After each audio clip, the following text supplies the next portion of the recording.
Jet Set Radio. Jet Set Radio!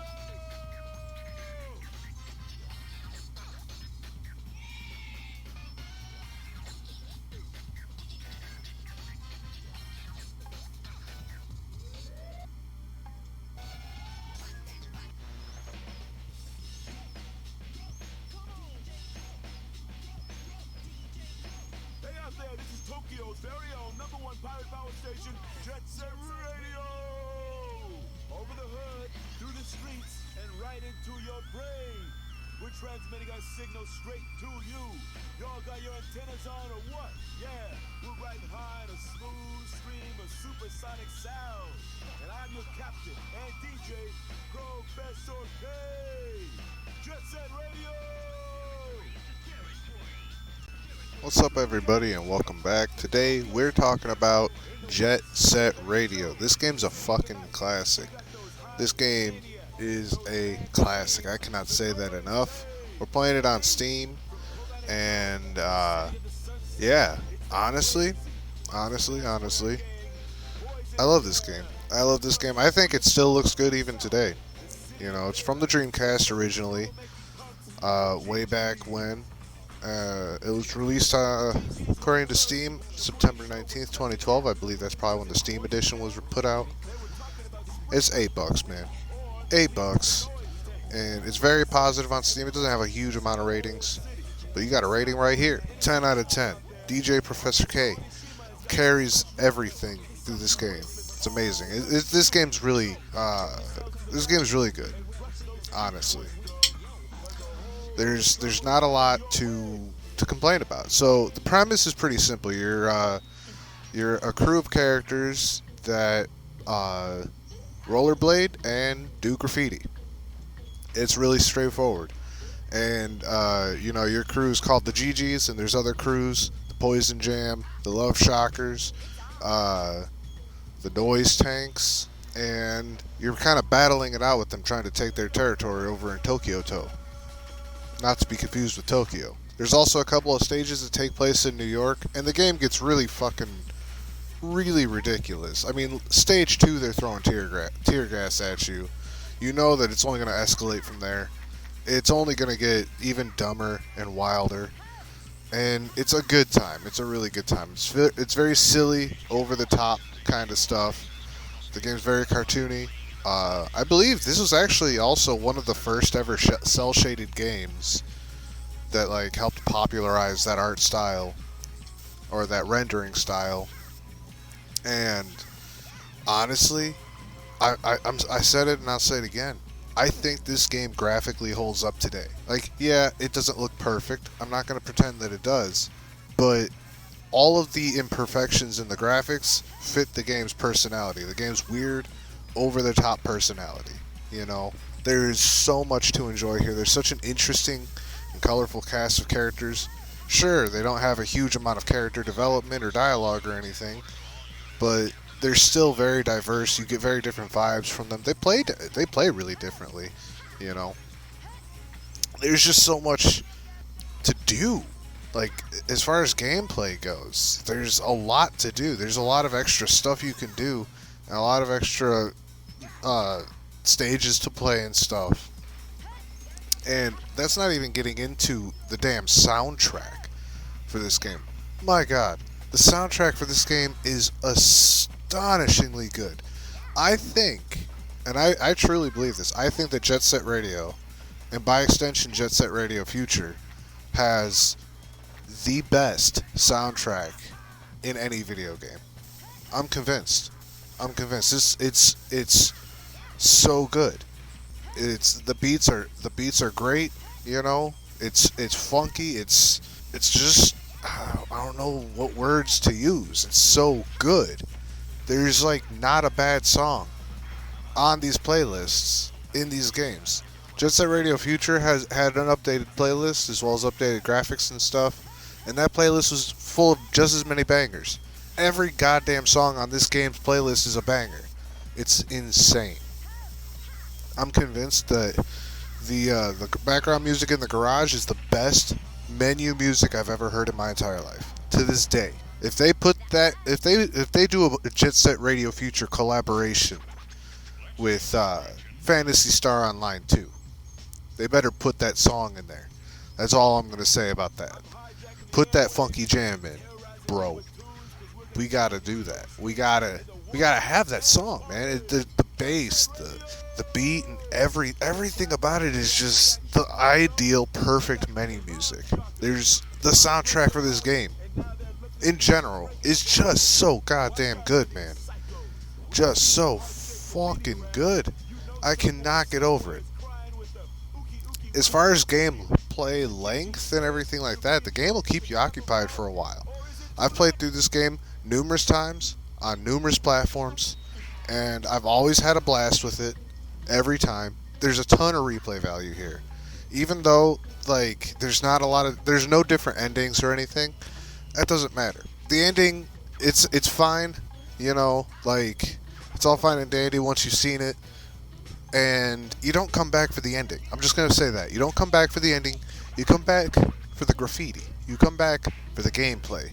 You come back to spray tag Fukushima's back, because that's how you handle things. And that's the thing. That's how you handle things. Combat is done with spray tags. You're spray painting each other. Like, everything in this game is about graffiti and spray tagging and stuff. And, like, the nice little detail is that when you spray tag somebody's back, you can see your graffiti art on their character. Like when you duke it out with one of the gangs and you're spray tagging them, you'll see your graffiti on their back. I believe it's the same case with Fukushima. He's a little harder to spray tag, but I believe it's the same deal with him. And it, like, knocks them unconscious. It's hilarious. Like, everything about this game is hilarious. And when I said, though, that the characters don't have a lot of dialogue and everything, doesn't mean that there's not a coherent story being moved along through dialogue. It's just that all the dialogue is happening over the radio. DJ Professor K is the one telling the story. He's telling you what's happening. He's telling you what's going on. And he's being, like, the greatest character ever designed at the same time. Like, DJ Professor K is top notch. He needs to make cameos in any cool game. You can put DJ Professor K in a shitty game, and the game would become cool, because the character just has that level of personality. And they really drove it home. The voice acting in the instances where it's there, especially DJ Professor K's voice actor, killed it. Fucking killed it. They found that sweet spot between, like, real serious voice acting and goofy, like, self-aware comedy. They found that sweet spot where they can tell the story, and the story takes itself seriously enough to move along, but it's self-aware of the fact that this game is over the top, goofy, and just fun. It's not meant to be a heavy-hitting story. It's not meant to be, you know, a tearjerker or something that's, like, truly thought-provoking. This game is meant to be a lot of fun. It's meant to be silly. It's meant to look cool, you know, be colorful, and it does all of these things well. Everybody that I know that's ever played this game all has a favorite character to play as too. They either because they fit their play style the best, or just they like the way that character looks, or both, or any combination of the two. You know, it's great. There's a lot to love here. There's a whole lot to love, and there ain't nothing to hate. That's for damn sure. I mean, shit. When you're doing the New York levels, they got a remixed version of a Rob Zombie song. Come on now. They knew exactly which metal artist to get in touch with for the American section of the game to keep the playlist just as funky, but a little bit heavier. So who do they get? Fucking Rob Zombie. And I guarantee that somebody called him, like, back in, like, the late 90s when they were working on this, and they're like, hey, I got a game I'm working on, and I kind of want to use some of your music in there. Here, let me send you some of the artwork for the game. And Rob Zombie probably saw that, and he's like, dude, I don't know what the fuck's going on, but this is great. Like, honestly, that's probably how that conversation went, if I'm being completely honest, because I can't imagine Rob Zombie's, like, the most hyper-aware, at least at the time. of what's going on in Japan in the video game world. But I don't know. Rob Zombie's always been pretty down for a lot of things, so it's cool to see his music in the game as well.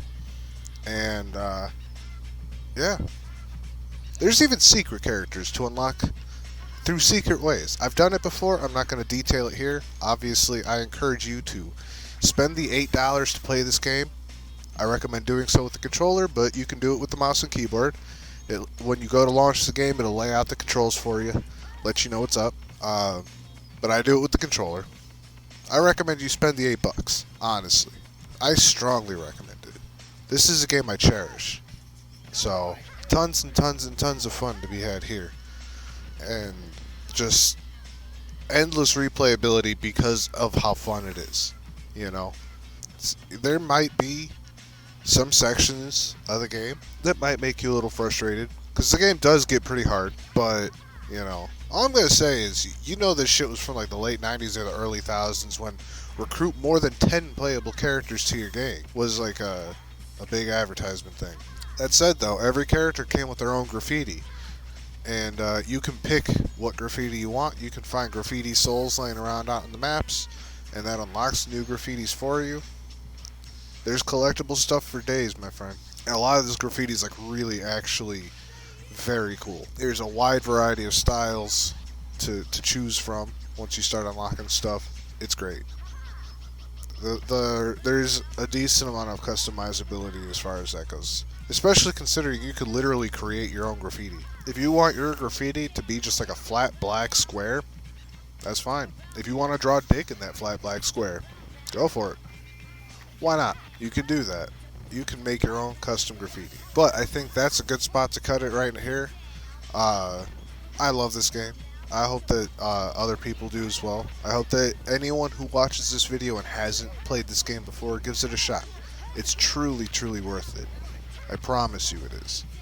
Watch some videos on it and stuff, and see if you agree with me. So, but on that note, it's time for me to take my leave for the day. So, thank you guys for tuning in. Those of you who have, thanks for coming on this adventure with me. This trip down memory lane for me, honestly, because I've been playing this game my whole life, but it has admittedly been a little while. Remember to take care of yourselves. Take care of each other.